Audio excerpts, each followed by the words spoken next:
Di sebuah gang kecil, suasana kampung masih tenang. Ustazah Muna baru saja pulang dari masjid setelah salat subuh yang seharusnya sudah pulang dari tadi. Ia sengaja pulang paling akhir karena ada alasan. Dari kejauhan, Rino terlihat sedang mengurus tanaman depan rumahnya.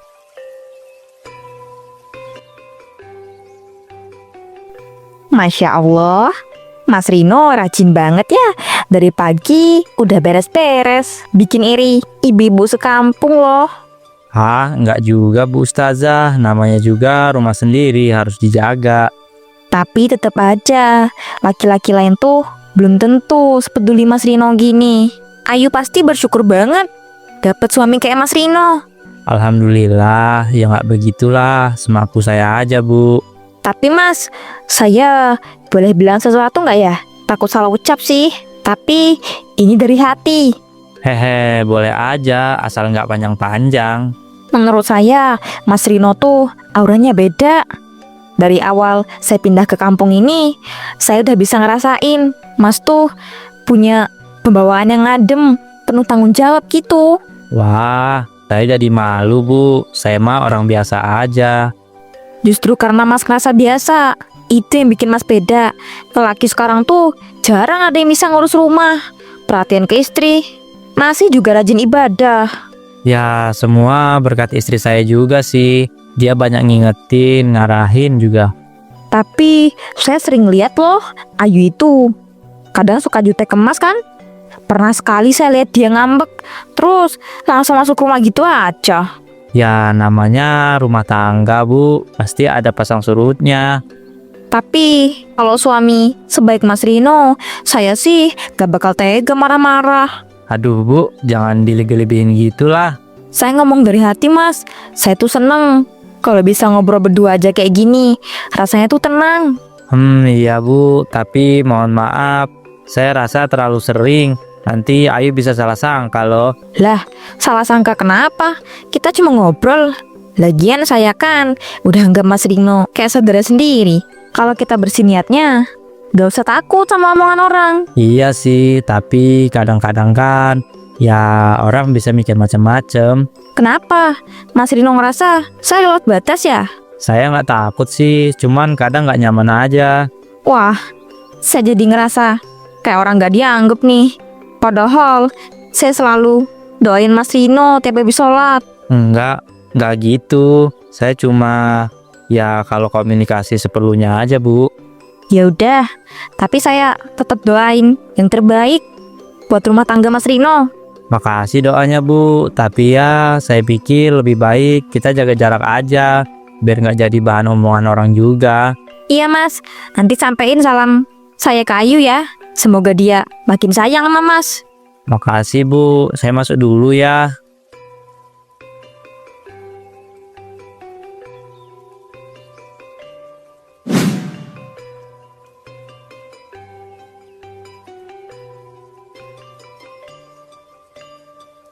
Mas tadi sempat ngobrol sama Bu Muna ya?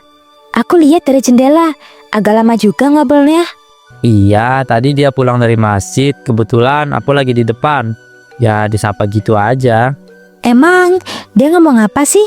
Aku lihat ekspresinya semangat banget gitu pas ngobrol. Ya biasa aja, katanya aku rajin, terus nyambung ke obrolan soal rumah tangga. Gitu-gitulah. Dia tuh kadang ngomongannya terlalu manis ya Mas. Aku juga pernah dia puji-puji, tapi nadanya kayak agak berlebihan. Makanya tadi aku ngerasa jadi nggak enak juga. Kok bisa? Emangnya dia ngomong apa sampai Mas ngerasa nggak enak? Dia tuh kayak terlalu nunjukin perhatian, terlalu banyak pujian, terus bawa-bawa perasaan gitu. Bikin aku jadi serba salah nganggepinnya. Waduh Mas, itu udah nggak biasa sih. Dia emang pernah berapa kali komentar ke aku soal Mas. Katanya aku beruntung punya suami kayak Mas. Aku pikir cuma basa-basi. Iya, awalnya aku juga pikir gitu. Tapi lama-lama tuh bahasanya makin gimana ya? Bukan sekedar basa-basi. Mas yakin? Jangan-jangan Mas aja yang terlalu sensitif nanggepinnya. Tapi ini udah beberapa kali. Dia bisa muncul pas aku di luar. Terus nyari bahan obrolan yang panjang-panjang. Ya Allah, Makanya tadi aku udah bilang baik-baik ke dia. Aku bilang lebih baik komunikasi seperlunya aja. Aku takut disangka macam-macam. Dia jawab apa? Dia kayaknya nggak tersinggung, tapi masih nutupin sama gaya halusnya itu. Hah, omongannya tuh ya bisa dibaca dua arti. Aku pikir lebih baik kamu tahu dari aku langsung, biar nggak muncul salah paham suatu saat nanti. Makasih ya mas, masih mau jujur cerita. Aku jadi merinding sendiri. Aku nggak mau ada orang ketiga yang masuk, bahkan sekadar ganggu pikiran. Aku juga risih kok sayang. Aku bukan tipe yang suka drama-drama, tapi kalau sikapnya makin aneh, aku juga nggak bisa diem. Makanya kita saling jaga aja. Aku bakal lebih jaga jarak. Tapi kalau suatu hari nanti kamu dengar yang aneh-aneh soal aku dan dia, tolong tanya langsung ke aku ya, jangan simpen-simpen. Iya mas, aku percaya kamu kok. Ternyata yang covernya bagus pun saya juga ada niat yang lain. Ngeri ya mas, orang bisa sedekat itu sama kita, tapi niatnya beda. Kita nggak bisa nilai orang dari covernya yuk. Tapi aku yakin selama kita terbuka gini, insya Allah nggak gampang goyah. Beberapa hari kemudian, siang yang terik tak menyurutkan langkah para ibu-ibu untuk datang ke masjid. Pengajian rutin dimulai tepat waktu. Dan kali ini, Ustazah Munah kembali menjadi penceramah. Setelah pengajian selesai dan sebagian besar ibu-ibu mulai bubar, Ustazah Munah menyapa beberapa orang, lalu menghampiri Ayu. Ayu, alhamdulillah kamu datang juga hari ini. Saya seneng banget lihat kamu makin aktif ikut pengajian. Iya bu, saya coba sempatin. Soalnya kan sayang kalau dilewatin. Masya Allah, semangatnya luar biasa. Mudah-mudahan makin nambah ilmunya ya. Saya tuh seneng loh lihat kamu tenang, sopan, gak banyak tingkah. Saya masih belajar pelan-pelan bu, masih jauh dari kata baik. Tapi saya boleh ngomong sedikit ya. Ini bukan maksud apa-apa, murni sekedar nasihat aja. Iya, silakan bu. Saya tuh sering sedih lihat banyak ibu-ibu yang kayaknya terlalu sibuk sama urusan luar rumah. Sibuk pengajian, sibuk arisan, sibuk ini itu. Tapi suka lupa ngurus suami. Iya sih bu, kadang saya juga mikir, jangan-jangan saya kebanyakan ninggalin rumah. Nah, itu yang saya maksud. Soalnya sekarang tuh godaan buat suami banyak banget. Perempuan zaman sekarang itu kadang lebih agresif dari cowok. Kalau kita lengah dikit aja, bisa-bisa suami kita diambil orang. Astagfirullah, serem juga ya bu kalau dipikir-pikir. Iya, makanya saya bilang gini, bukan buat nakut-nakutin loh.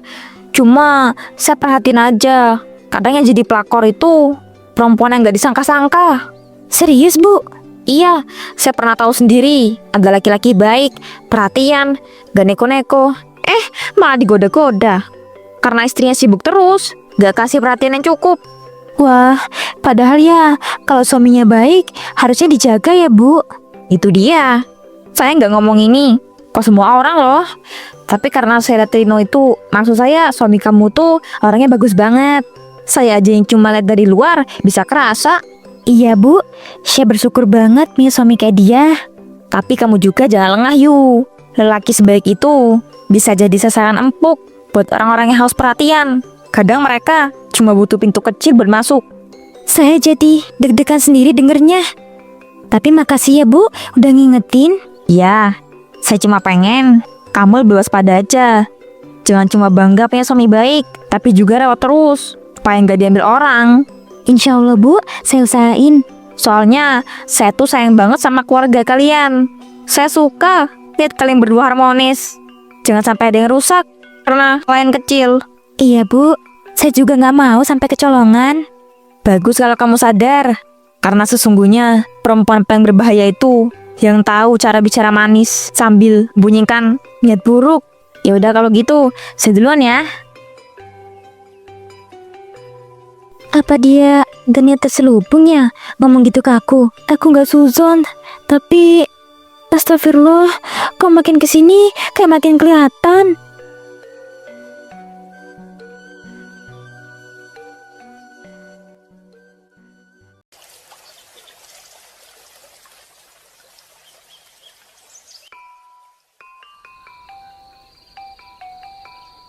Mas, tadi siang aku sempat ngobrol bentar sama Bu Munah habis pengajian. Oh ya, dia ngomongin apa? Ceramahnya tadi tentang apa sih? Tentang peran istri, isinya sih bagus. Ingetin ibu-ibu, biar nggak cuma fokus keluar rumah. Ya emang bener sih itu. Bukan cuma istri doang. Kadang orang terlalu sibuk dengan kegiatan sampai rumah keteteran. Iya, tapi pas selesai pengajian, dia ngobrol lagi sama aku secara pribadi. Hah? Ngobrol gimana? Awalnya basa-basi kayak biasa, bilang aku rajin ikut pengajian, terus bilang aku kelihatan tenang, sopan. Tapi terus dia masuk ke bahasan soal suami, ngomongin tentang pentingnya istri jaga suami. Jangan sampai diambil orang katanya. Ya itu kan memang kamu.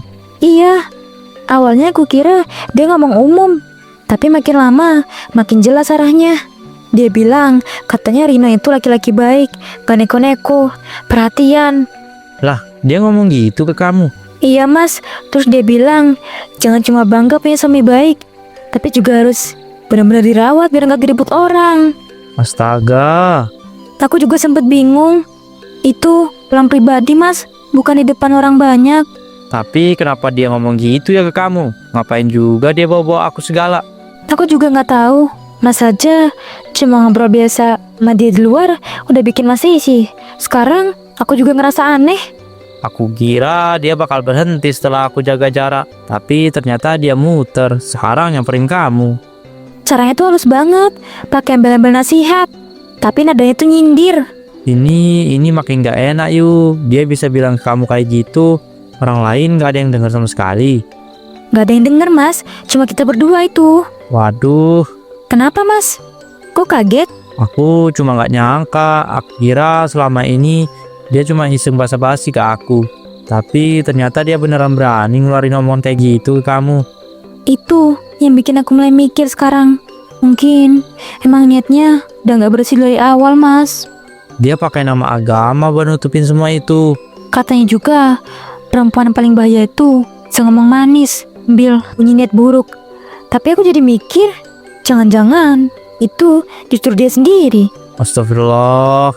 Aku gak mau langsung nuduh mas, tapi terus lebih hati-hati mulai sekarang. Iya, kamu bener. Aku bakal jaga jarak lebih tegas. Dan kamu juga kalau ketemu dia lagi jangan sendirian. Iya mas, aku juga udah ngerasa gak nyaman. Tapi aku lega mas gak marah atau nyalahin aku cerita kayak gini. Aku justru bersyukur kamu cerita. Kalau enggak, aku bisa nggak tahu arah mainnya. Ini penting.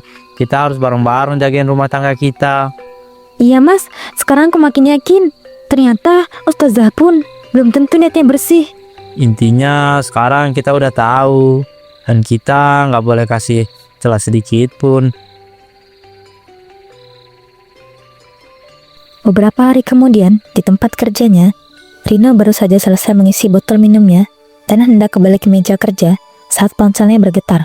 Ada panggilan masuk dari nomor tak dikenal. Ia melihatnya sekilas lalu mengabaikan. Tapi belum 1 menit, ponselnya berdering lagi berkali-kali hingga 10 kali. Akhirnya Rino memutuskan untuk mengangkat. Halo, ini siapa ya? Assalamualaikum Mas Rino. Maaf banget ganggu waktunya. Waalaikumsalam. Bu Muna. Iya, ini saya. Aduh, semoga nggak ganggu Mas Rino kerja ya. Nggak apa-apa Bu. Cuma tadi saya pikir ini nomor penipu. Kan nggak dikenal. Ya, maaf banget. Emang pakai nomor baru, soalnya yang lama error.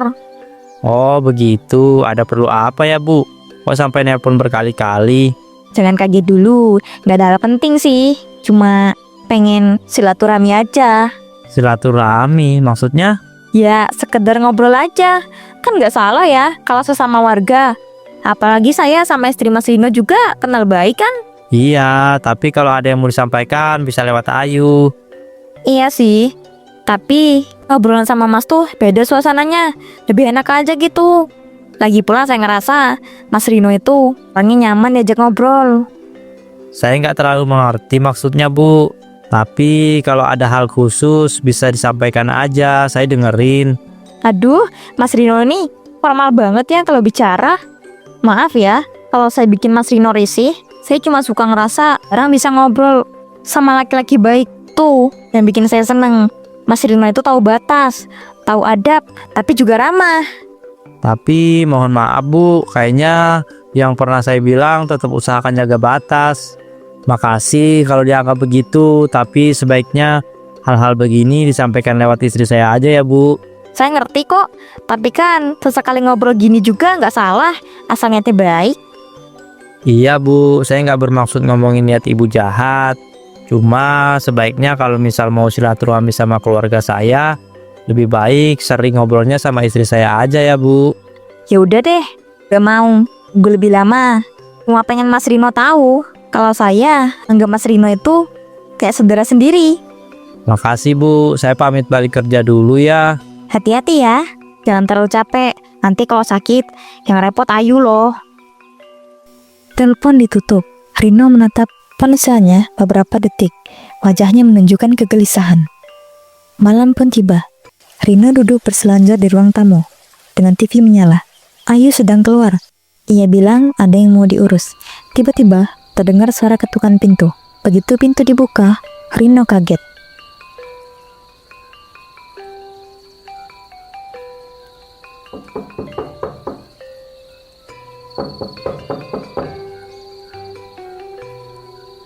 Bu Muna, Assalamualaikum Mas Rino. waalaikumsalam. Ada apa ya Bu, malam-malam begini kesini? Boleh saya masuk dulu? Udara malam ini dingin banget. Tapi Bu, ini saya lagi sendiri. Ayo lagi keluar sebentar. Nggak apa-apa kan? Lagian saya nggak lama, cuma mau ngobrol bentar aja kok. Tanpa menunggu jawaban, Muna langsung masuk ke ruang tamu dan duduk. Rino masih berdiri di ambang pintu, bingung dan canggung. Tapi Bu, maaf sebelumnya. Saya agak kurang nyaman kalau berduaan begini di rumah.